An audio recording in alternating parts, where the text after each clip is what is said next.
ओम शांति।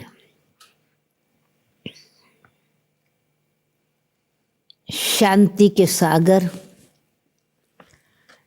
ज्ञान सूर्य परमात्मा हम बच्चों को कर्म, अकर्म और विकर्म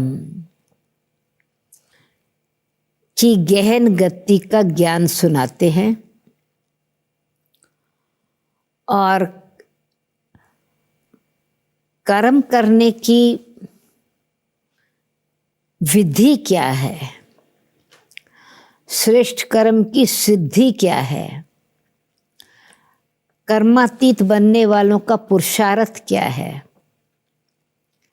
इसका स्पष्टीकरण बाबा दे रहे हैं। और स्वच्छ, शुद्ध, पवित्र और पावन देवताओं की महिमा है कि वो पावन है और परमात्मा की महिमा है वो पतित पावन। फिर पावन से हम पतित कैसे बनते हैं? यह है आत्मा की स्मृति, वृत्ति और कर्म के आधार पर। और पावन बनते हैं तो भी स्मृति से और श्रेष्ठ कर्म के आधार पर। ओम शांति। आज 1 सितंबर की मुरली सुनते हैं। मीठे बच्चे, बाप आए हैं तुम्हें कर्म, अकर्म और विकर्म की गुह्य गति सुनाने। जब आत्मा और शरीर दोनों पवित्र हैं तो कर्म अकर्म होते हैं, न्यूट्रल कर्म होते हैं। कर्मों का कोई बंधन नहीं और श्रेष्ठ कर्म की कोई आशा नहीं। पतित होने से कर्म विकर्म होते हैं, विकारी कर्म जो बंधन बन जाते हैं। प्रश्न है, आत्मा पर कट अथवा जंक चढ़ने का कारण क्या है? उत्तर है कट चढ़ी हुई है। नहीं, क्वेश्चन ही है, आत्मा पर कट चढ़ने का कारण क्या है? कट चढ़ी हुई है तो उसकी निशानी क्या होगी?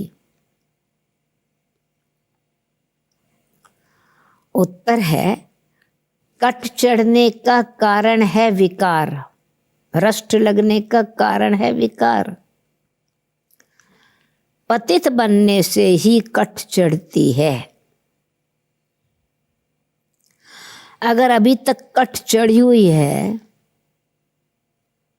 तो पुरानी दुनिया की कशिश होती रहेगी। बुद्धि क्रिमिनल तरफ जाती रहेगी, याद में नहीं रह सकेंगे। कट चढ़ी हुई है तो अपोजिट अट्रैक्शन है, कट निकल गई है तो परमात्मा की तरफ आकर्षण है। जैसे मैग्नेट कट चढ़ी हुई सुई को, रस्टी सुई को अट्रैक्ट नहीं करता, तो ऐसे ही जब रस्टी सुई है तो विकार अट्रैक्ट करते हैं, कट चढ़ी हुई है तो विकार और आकर्षित करते हैं, माया आकर्षित करती है, परमात्मा आकर्षित नहीं करते। जिस कारण जब माया आकर्षित करती है तो विकारों की कट और चढ़ती चली जाती है, रस्ट चाहती चली जाती है, आयरन एजिड बनते जाते हैं। ओम शांति। ओम शांति का अर्थ तो बच्चे समझ गए हैं ना। ओम शांति कहने से ये निश्चय हो जाता है कि हम आत्माएं यहाँ की रहने वाली नहीं हैं। हम तो शांति धाम के रहवासी हैं। हमारा स्वधर्म शांत है। जब घर में रहते हैं फिर यहाँ आकर के पाठ बजाते हैं, क्योंकि शरीर के साथ कर्म करना पड़ता है। कर्म होता है एक अच्छा दूसरा बुरा। कर्म बुरा होता है रावण राज में। रावण राज में सबके कर्म विकर्म बन गए हैं, विकारी कर्म बन गए हैं। एक भी मनुष्य नहीं जिससे विकर्म ना होता हो।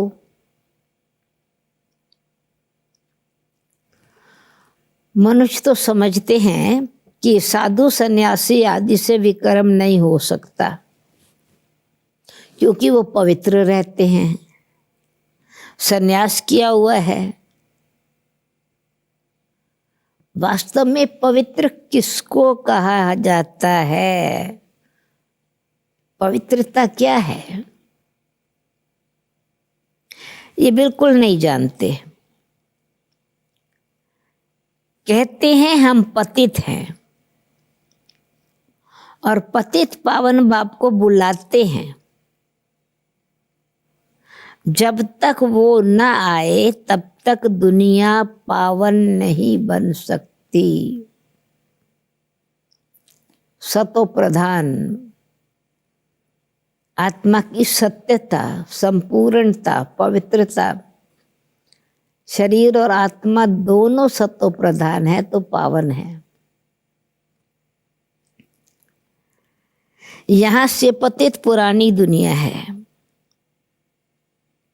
इसलिए पावन दुनिया को याद करते हैं।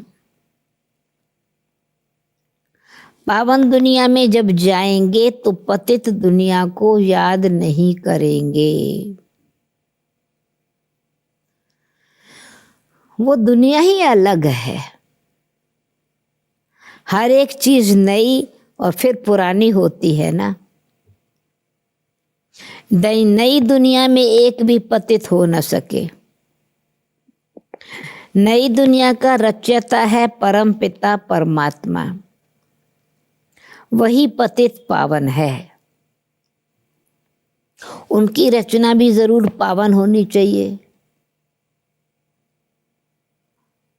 पतित से पावन, जो पतित थे वो फिर पावन बनते, और जो पावन थे सो पतित बन जाते।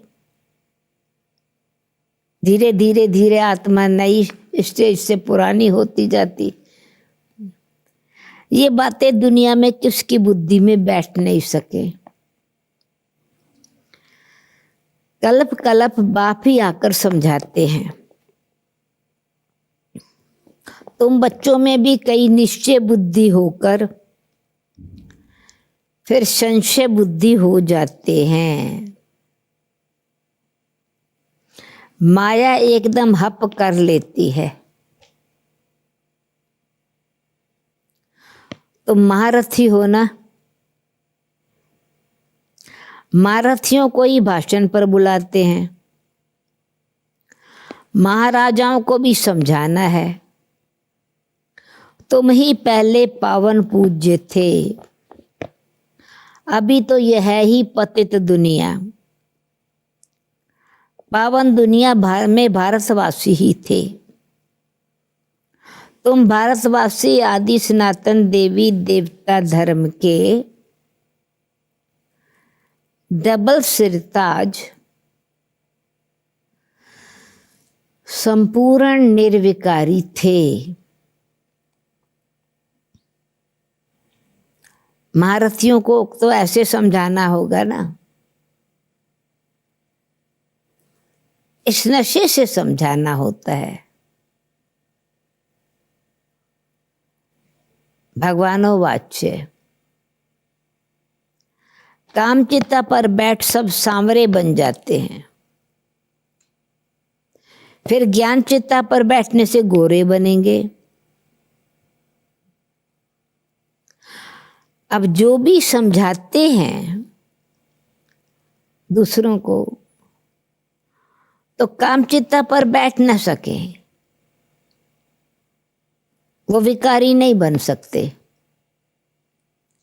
परंतु ऐसे भी हैं जो औरों को समझाते समझाते कामचित्ता पर बैठ जाते हैं, विकार में गिर जाते हैं, काम अग्नि में जल जाते हैं। आज समझाते हैं, कल विकार में गिर पड़ते हैं। माया बड़ी जबरदस्त है, बात मत पूछो। औरों को समझाने वाले खुद कामचित्ता पर बैठ जाते हैं, फिर पछताते हैं, ये क्या हुआ? बॉक्सिंग है ना, बॉक्सिंग में हार खाई, स्त्री को देखा और कशिश आई, काला मुंह कर दिया, माया से युद्ध में हार गया। माया बड़ी दुस्तर है। प्रतिज्ञा कर फिर गिरते हैं तो कितना 100 गुना दंड पड़ जाता है।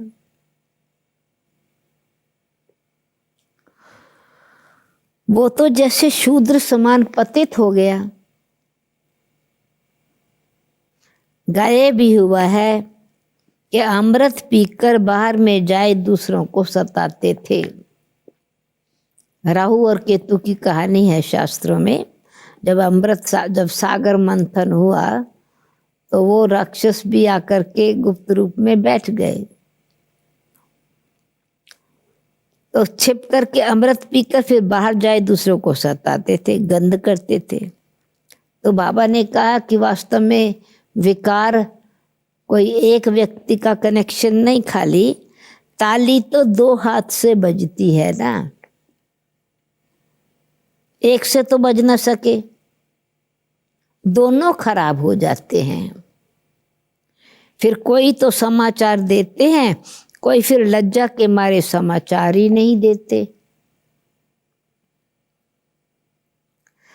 समझते हैं कि हाँ, ब्राह्मण कुल में नाम बदनाम ना हो जाए।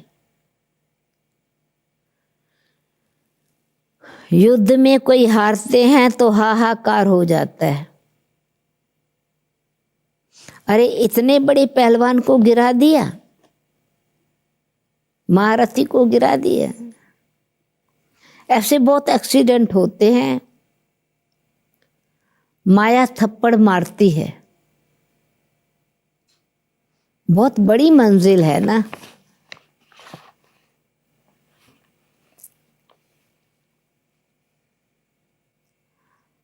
अब तुम बच्चे समझाते हो, जो सतो प्रधान गोरे थे वही कामचित्ता पर बैठने से काले तमो प्रधान बने हैं। जो पवित्र थे वो ही अपवित्र बने हैं। राम को भी काला बनाते हैं, उनका पिक्चर ब्लैक स्टोन से बनाते। चित्र तो बहुतों के काले बनाते हैं, परंतु मुख्य की बात समझाई जाती है। यहाँ भी आबू में भी रघुनाथ का मंदिर, रघुनाथ जी का मंदिर है नक्की लेक पर। तो बाबा कहते हैं यहाँ भी रामचंद्र का काला चित्र है। तो उनसे पूछना चाहिए काला क्यों बनाया? तो कह देंगे ये तो ईश्वर की भावी है, ये तो चलता आता है। क्यों होता है, क्या होता है, ये कुछ भी नहीं जानते। अब तुमको बाप समझाते हैं,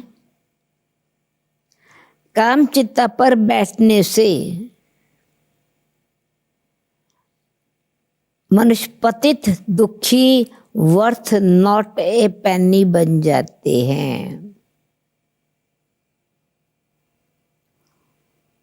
देवताई दुनिया, सतयुगी दुनिया, वो है निर्विकारी दुनिया, ये है विकारी दुनिया। तो ऐसे ऐसे समझाना चाहिए। फिर चक्कर समझाते हुए ये सूर्यवंशी हैं, ये चंद्रवंशी हैं, फिर वैश्यवंशी बनना ही है। वाम मार्ग में आने से फिर द्वापर में जब वो वाम मार्ग में आते वैश्यवंशी बनते हैं तो फिर वो देवता नहीं कहलाते।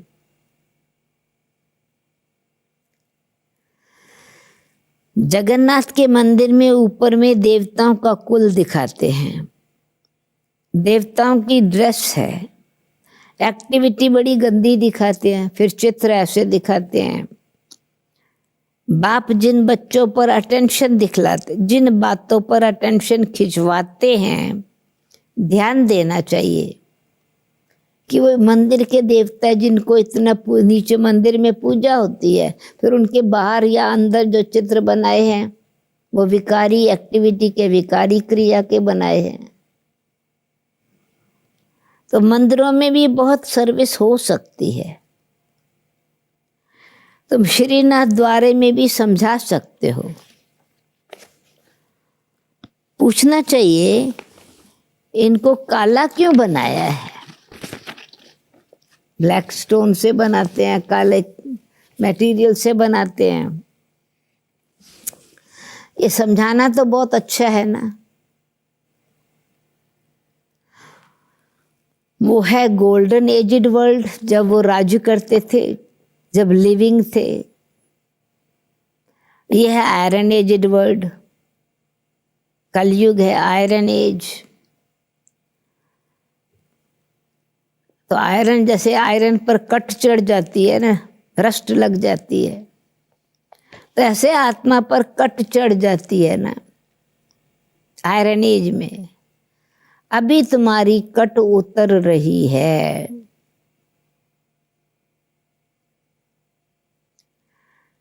जो याद ही नहीं करते तो कट भी नहीं उतरती। याद नहीं करते तो कट उतरती नहीं है।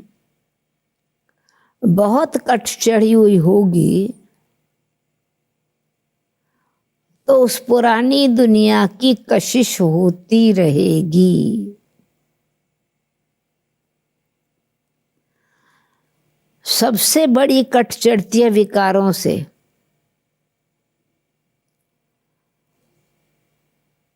पतित भी उनसे बने हैं। तो अपनी जांच करनी है। हमारी बुद्धि क्रिमिनल तरफ तो नहीं जाती। अच्छे अच्छे फर्स्ट क्लास बच्चे भी फेल हो पड़ते हैं। अभी तुम बच्चों को समझ मिली है। मुख्य बात है पवित्रता की।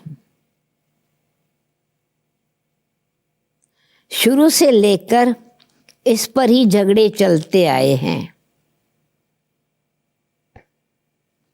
बाप ने भी ये युक्ति रची। सब कहते थे हम ज्ञान अमृत पीने जाते हैं। तो अब पवित्र रहने की प्रतिज्ञा करने के लिए घर में फिर छुट्टी ये ली कि हम अमृत पीने के लिए जाते हैं। तो अमृत पीने वाला विष नहीं पी सकता। ये पवित्रता अमृत है, विकार विष है। वो हम प्रेयर करते आते थे, विष विकार मिटाओ पाप हरो देवा। अब परमात्मा आकर के पवित्र बना रहे हैं, अमृत पिला रहे हैं। तो हम अमृत पीने जाते हैं।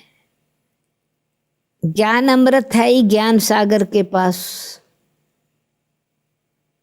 शास्त्र पढ़ने से तो कोई पतित से पावन बन नहीं सकते। पावन दुनिया में जाना है पावन बनकर। पावन बनेंगे तो फिर पावन दुनिया में जाना है। यहां पावन बनकर फिर कहाँ जाएंगे?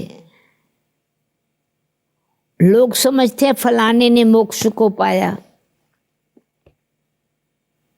उनको क्या पता अगर मोक्ष को पा लिया तो फिर उनका क्रियाकर्म आदि भी नहीं कर सकते, फिर उनको बार बार उनका आह्वान करते हैं, उनका श्राद्ध करते हैं, उनके लिए दान पुण्य करते हैं। वो स्वर्ग में चला गया तो फिर ये सब क्रियाकर्म करने की क्या जरूरत है? स्वर्ग में गया तो तुम रोते क्यों हो? स्वर्ग में तो सुख है ना। मालूम नहीं है कि वास्तव में स्वर्ग कहाँ है।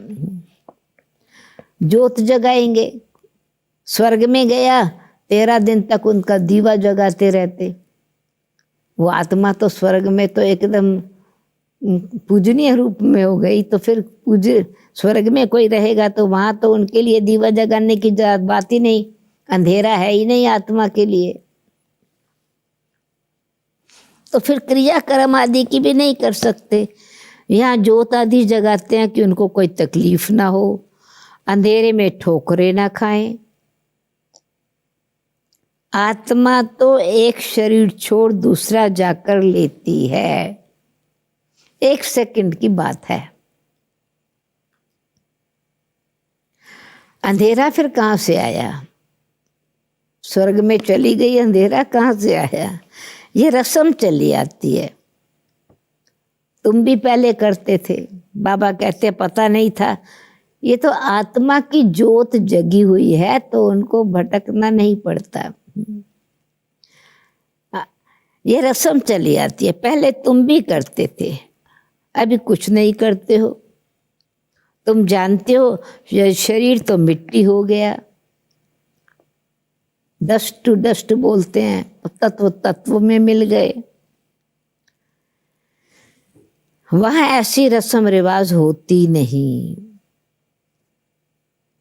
दीवा आदि जगाने की सतयुग में आत्मा अपनी इच्छा से शरीर छोड़ती है, इच्छा लेती, उनकी तो ज्योत तो जगी हुई है ना। आजकल रिद्धि सिद्धि की बातों में कुछ रखा नहीं है।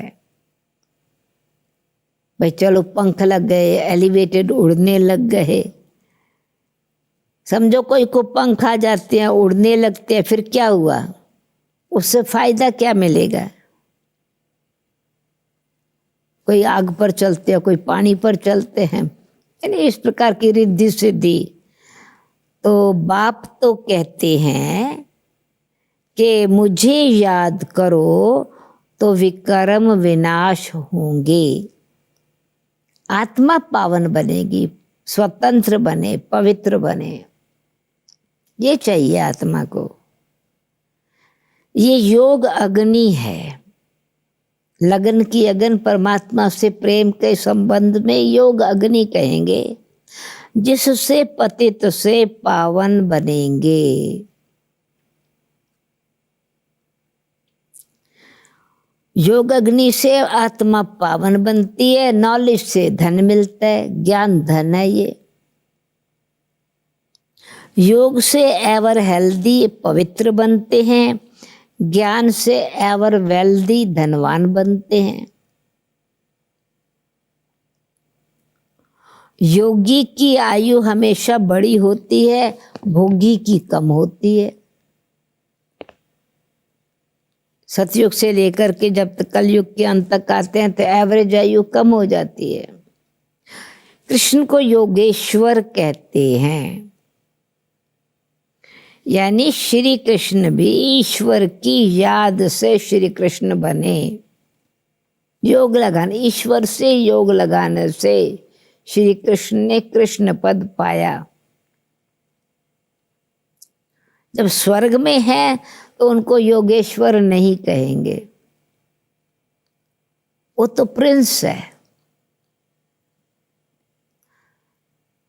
पास्ट जन्म में यानी संगम युग पर साधारण तन में, साधारण रूप से पास्ट जन्म में ऐसा कर्म किया, योग लगाया, जिससे ये बना है श्री कृष्ण। इसलिए बाबा ने कर्म, अकर्म और विक्रम की गति भी समझाई है। आधा कल्प है रामराज, आधा कल्प है रावण राज। विकार में जाना ये सबसे बड़ा पाप है। सब भाई बहन है ना, आत्माएं सब भाई भाई हैं। भगवान की संतान होकर फिर क्रिमिनल असॉल्ट कैसे करते हैं? पाप कर्म हो नहीं सकता। पवित्र वृत्ति, पवित्र दृष्टि भाई बहन के बीच में, तो विकारी दृष्टि, विकारी कर्म हो नहीं सकता। हम बीके विकार में जा नहीं सकते। हम एक पिता परमात्मा की संतान हैं। ये युक्ति से ही, इस युक्ति से ही पवित्र रह सकते हैं। क्योंकि जहां माँ और बाप बीच में आ गए तो पाप नहीं होता। एक माँ बाप के बच्चों का, तो माँ बाप जहां बीच में है, बाप जहां है वहां पाप नहीं है। और जब पाप है तो माँ बाप नहीं है, अनाथ बन गए।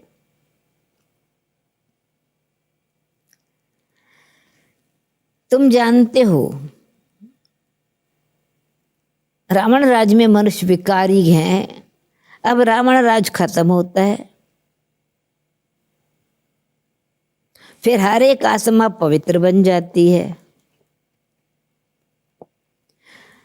तो जब पवित्र बन जाते हैं तो कहा जाता है घर घर में सोजरा, घर घर में दिवाली, खुशहाली। अपवित्रता है तो दुख है, पवित्रता है तो खुशी है। तुम्हारी ज्योत जगी हुई है, आत्मा की ज्योत जगी है, दिवाली है। ज्ञान का तीसरा नेत्र मिला है। सतयुग में सब पवित्र ही रहते हैं, ये भी तुम अभी समझते हो। दूसरों को समझाने की बच्चों में नंबरवार ताकत रहती है, नंबरवार याद में रहते हैं। राजधानी कैसे स्थापन होती है, कोई की बुद्धि में ये नहीं होगा। सतयुगी राजधानी श्री लक्ष्मी नारायण का राज कैसे स्थापन होता है? तुम सेना हो ना, शिव शक्ति पांडव सेना कहा जाता है ना। जानते हो कि याद के बल से पवित्र बन हम राजा रानी बन रहे हैं। याद के बल से पवित्र बन ये राजयोग सीखकर हम राजा रानी बन रहे हैं। फिर दूसरे जन्म में गोल्डन स्पून इन माउथ होगा। ये बड़ा इम्तिहान, यानी पवित्र जीवन, योगी जीवन, निर्विकारी जीवन, ऐसा जीवन बनाने का बड़ा इम्तिहान पास करने वाले बड़ा मर्तबा प्राप्त करते हैं ना। फर्क तो पड़ता है ना। दुनियावी पढ़ाई में भी जितनी पढ़ाई उतना सुख, और ये तो भगवान पढ़ाते हैं। लौकिक पढ़ाई तो इंसान पढ़ाते हैं, ये तो भगवान पढ़ाते हैं। ये नशा चढ़ा हुआ रहना चाहिए। कौन पढ़ाते हैं हमको? शोभ चीनी यानी शक्तिशाली माल मिलता है। ये पढ़ाई आत्मा को शक्तिशाली बनाती है। भगवान बगैर ऐसा भगवान भगवती कौन बनाएगा? तुम अभी पतित से पावन बन रहे हो। ये चोब चीनी माल यानी शक्तिशाली माल लेकर परमात्मा से पतित से पावन बन रहे हो। फिर जन्म जन्मांतर के लिए सुखी हो जाएंगे, ऊंच पद पाएंगे। पढ़ते पढ़ते फिर गंदे बन जाते हैं। देह अभिमान में आने से फिर ज्ञान का तीसरा नेत्र बंद हो जाता है। माया बड़ी जबरदस्त है। बाप खुद कहते हैं बड़ी मेहनत है। शिव बाबा कहते मैं कितनी मेहनत करता हूं ब्रह्मा के तन में आकर। ये पावन बनाने की शिक्षा बाबा भिन्न भिन्न तरीके से देते रहते हैं,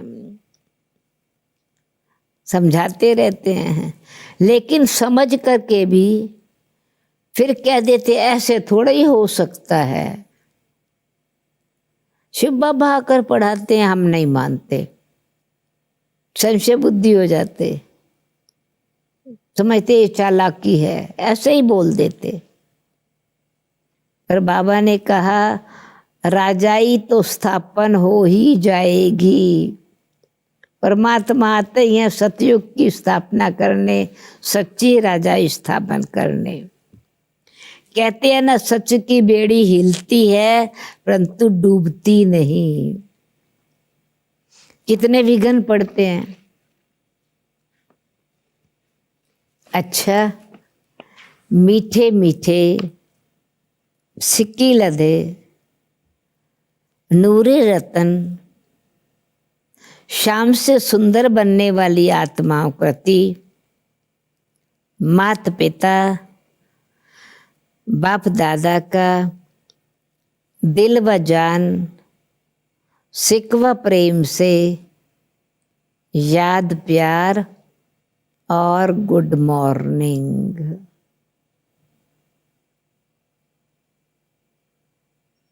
रूहानी बाप की रूहानी बच्चों को नमस्ते।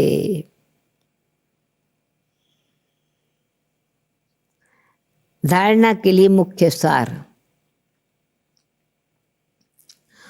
योग की अग्नि से विकारों की रस्ट कट या जंक को उतारना है।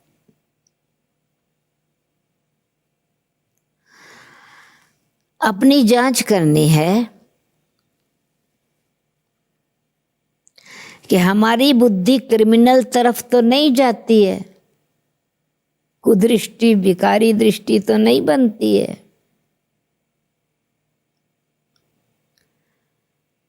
दूसरी पॉइंट है निश्चय बुद्धि बनने के बाद फिर कभी किसी भी बात में संशय नहीं उठाना है।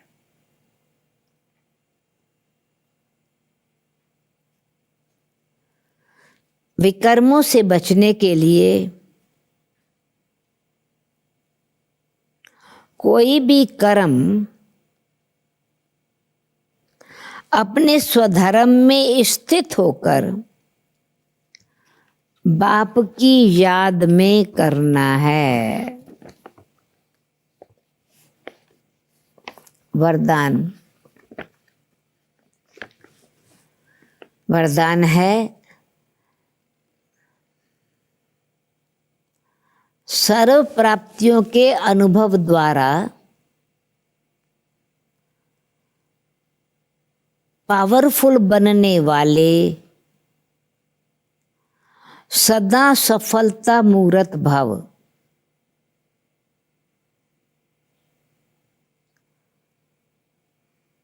एक्सप्लेनेशन है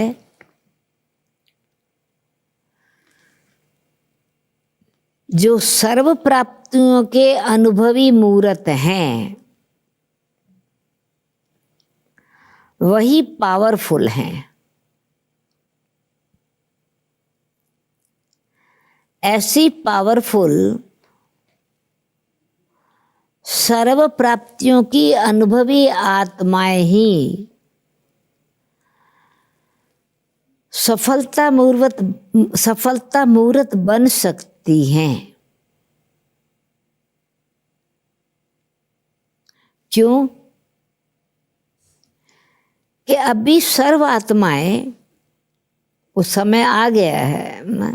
सर्वात्माएं ढूंढेंगी कि सुख शांति के मास्टर दाता कहाँ हैं, खोजेंगी आके। तो जब आपके पास सर्व शक्तियों का स्टॉक होगा तब तो संतुष्ट कर सकेंगे। जैसे आजकल एक ही स्टोर से सब चीजें मिल जाती हैं, ऐसे आपको भी बनना है। पहले सुपरमार्केट से सब कुछ मिलता था, अभी और बड़े बड़े स्टोर बन गए, सब माले एक स्थान से। ऐसे आपको भी सब खजाने, सुख शांति प्रेम पवित्रता आनंद, बाबा कहते जो भी बाबा के गुण हैं, देवताओं के गुण हैं, ब्राह्मणों के गुण हैं, परमात्म शक्तियां हैं, सब आपके पास होनी चाहिए। ऐसा आपको भी बनना है।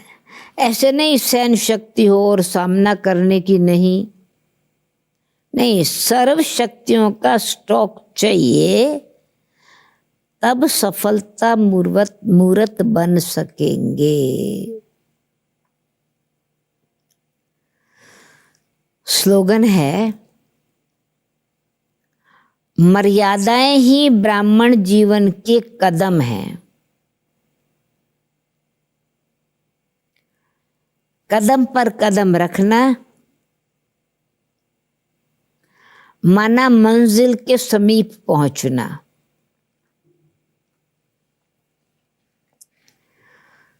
ओम शांति। आज मातेश्वरी जी के अनमोल महावाक्य भी हैं मुरली में। किसी ने प्रश्न पूछा है और मातेश्वरी जी उनको उत्तर दे रही हैं।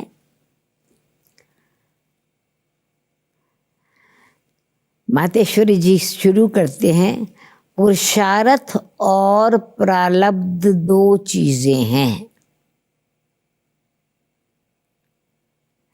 पुरुषार्थ और प्रारब्ध का बना हुआ अनादि ड्रामा है। पुरुषार्थ और प्रारब्ध दो चीजें हैं। पुरुषार्थ से प्रारब्ध बनती है।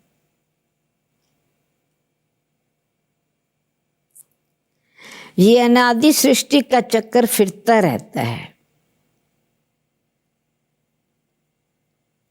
जो आदि सनातन भारतवासी पूज्य थे, वही फिर पुजारी बने और फिर वही पुजारी पुरुषार्थ करके पूज्य बनेंगे। तो ये उतरना और चढ़ना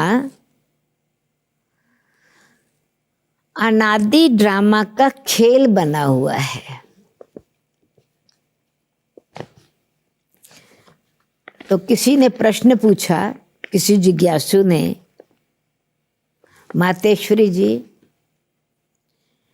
मेरा भी ये प्रश्न उठता है कि जब ये ड्रामा ऐसा बना हुआ है तो फिर अगर ऊपर चढ़ना होगा आप पे ही चढ़ेंगे ना, फिर पुरुषार्थ करने का फायदा क्या हुआ? और जो चढ़ेंगे फिर भी गिरेंगे, फिर इतना पुरुषार्थ ही क्यों करें? मातेश्वरी आपका कहना है कि ये ड्रामा हूबहू रिपीट होता है, तो क्या ऑलमाइटी परमात्मा सदा ऐसे खेल को देख, क्योंकि हर बार रिपीट होता है, तो ऐसे खेल को देख के थकता नहीं है? यानी हम जैसे कहते हैं ना, बोर नहीं होता है, थकता नहीं है। जैसे 4 ऋतुओं में सर्दी गर्मी आदि का फर्क रहता है ना, तो क्या इस खेल में फर्क नहीं पड़ेगा? मातेश्वरी जी कहती हैं, बस यही तो खूबी है इस ड्रामा की, हूबहू रिपीट होता है। और इस ड्रामा में और भी खूबी है, हूबहू रिपीट होता है, पर खूबी क्या है फिर, एक्स्ट्रा खूबी क्या है कि रिपीट होते हुए भी नित्य नया लगता है। बल हूबहू कलप पहले वाला चलता है, परंतु जब उनको साक्षी समझ देखते हैं तो नित्य नया समझते हैं। अभी सुख दुख दोनों की पहचान मिल गई है। सुख का समय, दुख का समय, सुख का कारण, दुख का कारण। तो ऐसे नहीं समझना पढ़ाई पढ़ रहे हैं फेल होना है, अगर फेल होना ही है तो फिर पढ़े ही क्यों? नहीं, जैसे खाना खाते हैं तो फिर भूख लगेगी ना। फिर तो ऐसे भी समझे, अगर खाना मिलना होगा तो आप पे ही मिलेगा, फिर इतनी मेहनत करके कमाते ही क्यों हैं? तो वैसे हम भी देख रहे हैं, जब चढ़ती कला का समय अब आया है, वही देवता घराना स्थापन हो रहा है, तो क्यों ना अभी सुख ले ले में। जैसे देखो, जब कोई जज बनना चाहता है तो जब पुरुषार्थ करेगा तब उस डिग्री को हासिल करेगा ना। जज बनने का लक्ष्य है, डिटर्मिनेशन है कि बनना है, तो पढ़ाई भी तो जरूर पुरुषार्थ है ना। पुरुषार्थ करने बगैर तो नहीं बन जाएगा ना, जज डिग्री तो नहीं मिल जाएगी ना। तो पुरुषार्थ करना है, अगर उसमें फेल हो गया तो मेहनत ही बर्बाद हो जाती है। पर फर्क है अलौकिक और लौकिक ड्रामा में। इस अविनाशी ज्ञान में फिर ऐसा नहीं होता, जरा भी इस अविनाशी ज्ञान का विनाश नहीं होता। करके इतना पुरुषार्थ न करे, कर नहीं सका, दैवी रॉयल घराने में भी ना आवे, परंतु अगर कम पुरुषार्थ किया तो भी उस सतयुगी दैवी प्रजा में तो आ सकते हैं ना। स्वर्ग का अधिकारी तो फिर भी बन सकते हैं ना, थोड़ा पुरुषार्थ किया तो भी। परंतु पुरुषार्थ करना अवश्य है, क्योंकि पुरुषार्थ से ही प्रारब्ध बनेगी। तो बलिहारी पुरुषार्थ की ही गाई हुई है। दूसरी पॉइंट है, ये ईश्वरीय नॉलेज सर्व मनुष्य आत्माओं के लिए है।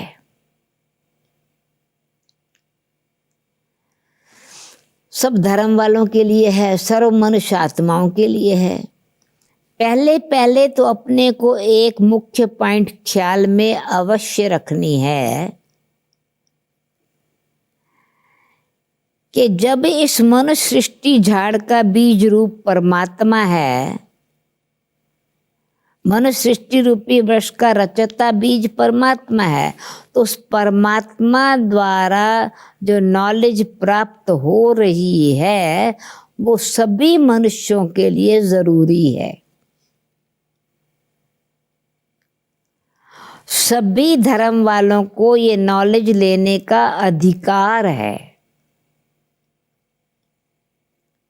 बल हर एक धर्म की नॉलेज अपनी अपनी है, हर एक का शास्त्र अपना अपना है, हर एक की मत अपनी अपनी है, हर एक का संस्कार अपना अपना है, परंतु ये गॉडली नॉलेज, ये नॉलेज जो ईश्वर द्वारा मिल रही है, ये सबके लिए है। बल वो इस ज्ञान को न भी उठा सके, धारण नहीं भी कर सकता, हमारे घराने में न भी आवे, परंतु उसका परमात्मा पिता होने के कारण उनसे योग लगाने से वो पवित्र अवश्य बनेंगे। पिता है वो, हर एक का योग परमात्मा ही से होगा तो भी पवित्र, तभी पवित्र बनेंगे। और इस पवित्रता के कारण अपने ही सेक्शन में पद अवश्य पाएंगे, उनको अपने लेवल का, अपने धर्म में हाई स्टेटस मिलेगा, क्योंकि योग को तो सभी मनुष्य मानते हैं ना। बहुत मनुष्य ऐसे कहते हैं हमें भी मुक्ति चाहिए, मगर सजाओं से छूट होने की शक्ति, मुक्ति चाहिए तो मुक्ति धाम में जाना है तो सजाओं से भी मुक्त होकर के जाना है। सजाओं से मुक्त होने की शक्ति भी इस योग द्वारा ही मिल सकती है। तो परमात्मा के साथ संबंध और उनसे योग, ये सर्व आत्माओं का अधिकार है। अच्छा, ओम शांति।